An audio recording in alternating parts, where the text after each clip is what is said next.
Hi, welcome to my channel. My name is Andrea and this is Fit Life Coaching. Today I'm going to talk about the power of learning to make decisions and why it's an important skill to cultivate and why you don't have to worry about it so much. The reason why cultivating decision-making skills and learning how to make them more efficiently and more rapidly is important for your life is because as you learn that skill, you will build more confidence and more trust in yourself to know how to make the decisions for your life. There are people who agonize over the slightest decisions, and there are people who live in their suffering for years and years and years just because they're afraid to make a decision. And so I assure you, I'm not encouraging you to be impulsive by any means, but there are decisions that you can make that will not destroy your life. So, when it comes to making smaller decisions, Tim Ferriss uses the term preserve your decision-making calories. And I love that. So when it comes to making the smaller decisions, learn how to make them quickly and efficiently. Because what that's going to do is help you build that decision-making skill so that you are more confident, so that you do trust yourself more so to make decisions. And so that when it does come time to make bigger decisions, you have some skills already available to you. And so you're not going to stress as much. And, when you are stuck in that overthinking of should I or shouldn't I or should I or shouldn't I, that's a really hard place to be. And it's extremely stressful. And if you can build your confidence in these ways, then hopefully the duration of those times of really overthinking and being overstressed can become much shorter. So practice making decisions every day. Make sure that you're being efficient with the smaller decisions. So give yourself, 2-3 minutes to make the small decisions. If you are someone that consistently agonizes over, should I get the chocolate cake or should I get, the vanilla cake? You want to start honing in on the skill of making those decisions a little quicker.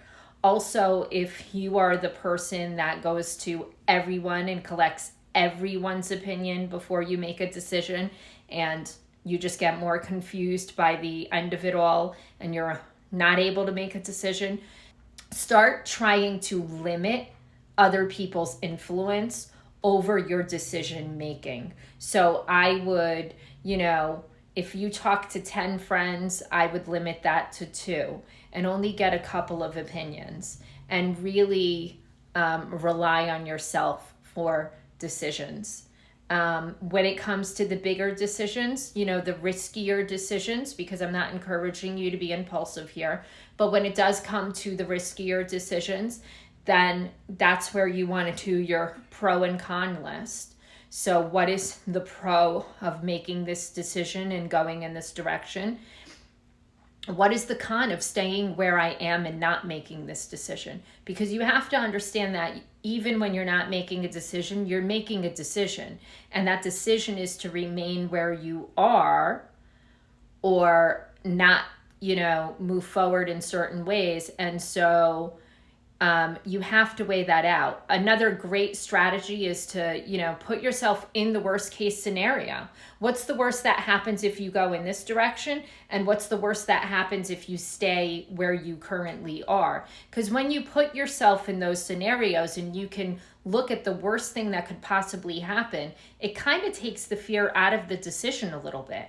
And so therefore, once you've removed and detached a little bit from that fear, you're able to be a little more rational in how you're approaching your decision-making processes. So I do think that these are important skills to cultivate. And, the thing that I like to keep in mind when it comes to making decisions in life is that there's no permanency in anything we do anyway. So even if we make the wrong decision, the beautiful thing about every day is we get to make different decisions every day. So we can always make another decision.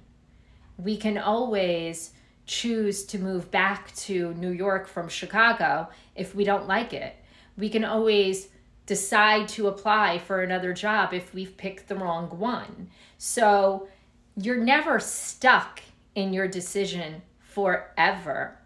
Now, there are some large decisions that have a lot more risk involved, and that's where I would put yourself in the scenario of what is the worst case scenario if I stay in this situation, and what is the worst case scenario if I move out of this situation. Because if you could put yourself in those two fear-based polarities that are happening in you, then you can take the heat out of both of them and land somewhere in neutrality before you make the decision. And that ultimately would be the best place to make a decision from. Also, remember that sometimes you may end up making a decision that you truly regret that you made. There are just as many decisions, if you look back on your life, that you will regret that you never made. So in my opinion, when you're faced with that, I would much rather make the decision than sit in regret of never making the decision and never knowing. But that's more of a me thing. But also keep that in mind, is the regret of never knowing how that decision would have turned out worth it? And is that a place that you would like to be?